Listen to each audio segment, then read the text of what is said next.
Hello dear student, welcome to my channel Botany in Easy Way. Student आज हम जो topic करने वाले हैं दैट इज़ प्लाज्मा मेम्ब्रेन। आप लोगों ने प्लाज्मा मेम्ब्रेन के बारे में पहले भी बहुत कुछ पढ़ लिखा होगा, जैसे कि हमें साइंस तो बहुत पहले से लग जाती है, तो हम कुछ वर्ड्स जैसे आज मैं आपको प्लाज्मा मेम्ब्रेन करवाने वाली हूँ। ये आपने सुना तो होगा, ये होता है क्या है प्लाज्मा मेम्ब्रेन, ठीक है। और ये प्लाज्मा मेम्ब्रेन जो होती है एक तरह से मेम्ब्रेन लाइक स्ट्रक्चर होता है। ये सेल के अराउंड मेम्ब्रेन होती है, इसको हम सेल मेम्ब्रेन भी बोल सकते हैं, ठीक है। तो प्लाज्मा मेम्ब्रेन को हम क्या बोल सकते हैं, सेल मेम्ब्रेन भी बोल सकते हैं। इसका जो नेचर है वो इलास्टिक होता है, जैसे हम रबर को खींच सकते हैं ना, वैसे ये जो प्लाज्मा मेम्ब्रेन है ये बड़ी हो सकती है अकॉर्डिंग टू प्रेशर। और इसका मेन होता काम क्या है कि ये जो सेल के अंदर का कंपोनेंट होता है, जो प्रोटोप्लास्ट होता है, उसको बाहर के इन्वायरमेंट से अलग करता है, ठीक है। जैसे कि हम समझने के लिए देखें कि मान लो एक ग्लास है, ग्लास की जो बाहर की कवरिंग है वो एक तरह से एक मेम्ब्रेन है। ग्लास के अंदर का जो भी आपने पानी डाला है वो बाहर के इन्वायरमेंट से अलग है।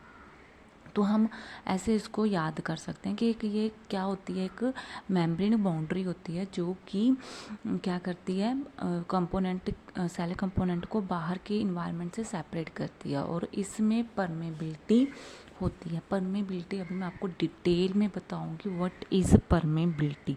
परमेबिलिटी क्या होती है, मेम्ब्रेन अपने अंदर से कुछ चीज़ों को पास आउट करने देती है, कुछ को पास आउट, जैसे मतलब कि मेम्ब्रेन की एक एबिलिटी होती है कि वो अपने में से गैसेस को, लिक्विड को या डिजोल्व सब्सटेंसेस को पास आउट करने देता है। तो नेक्स्ट हम परमेबिलिटी के बारे में पढ़ लेते हैं सही से, तभी समझ आएगा परमेबिलिटी होती क्या है। तो हम देखेंगे कि परमेबिलिटी पे डिपेंड करके मेम्ब्रेन जो होती है वो 4 टाइप की होती है। कितने टाइप की होती है, 4 टाइप की होती है। ये जो 4 टाइप्स हैं इसको मैं आपको साथ साथ में डिटेल में बताती जाऊंगी। तो सबसे पहली जो टाइप है that is impermeable. Fine. Impermeable membrane कौन सी मेम्ब्रेन होती है, ये वो वाली मेम्ब्रेन होती है जो कि किसी भी सब्सटेंस को अपने अंदर से पास आउट नहीं होने देती, ठीक है, चाहे वो सोल्यूट हो या वो सॉल्वेंट हो। और आई थिंक आप लोगों को पता होगा सोल्यूट क्या होता है, सॉल्वेंट क्या होता है। तो जो इम्परमिएबल मेम्ब्रेन होती है वो अपने में से किसी भी सब्सटेंस को पास आउट नहीं होने देती, impermeable membrane. Fine. Second membrane is a permeable membrane. Permeable membrane ऐसी मेम्ब्रेन होती है जो कि सल्यूट और सॉल्वेंट दोनों को अपने में से पास आउट होने देती है। तो परमिएबल और इम्परमिएबल दोनों एक दूसरे के ऑपोजिट है। इम्परमिएबल तो पास आउट नहीं होने देती सल्यूट और सॉल्वेंट को, लेकिन परमिएबल पास आउट होने देती है सोल्यूट और सॉल्वेंट को। And then third is the semi permeable. Semi permeable membrane जो होती है वो कुछ सॉल्वेंट को अपने में से पास आउट होने देती है, ठीक है। मोस्टली सॉल्वेंट पास आउट हो जाते हैं लेकिन सोल्यूट पास आउट नहीं होते। That is semi permeable membrane. मैं आप लोगों को एक प्रैक्टिकल आता है आपकी प्रैक्टिकल्स में एक प्रैक्टिकल आता है, वो भी एक वीडियो बना के मैं आपको समझाऊंगी कैसे वो करते हैं। तो सेमी परमिएबल जो होता है वो सिर्फ सॉल्वेंट को पास आउट होने देता है, सोल्यूट को पास आउट नहीं होने देता। Then fourth membrane is a selective permeable membrane, ठीक है। अब सिलेक्टिव परमिएबल मेम्ब्रेन कौन सी मेम्ब्रेन होती है, वो मेम्ब्रेन जिसमें से सिलेक्टेड जो पार्टिकल्स होते हैं सिर्फ वही मूव कर सकते हैं,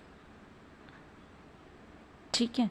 ये सिर्फ और सिर्फ सिलेक्टिव सोल्यूट पार्टिकल्स को ही पास आउट होने देता है।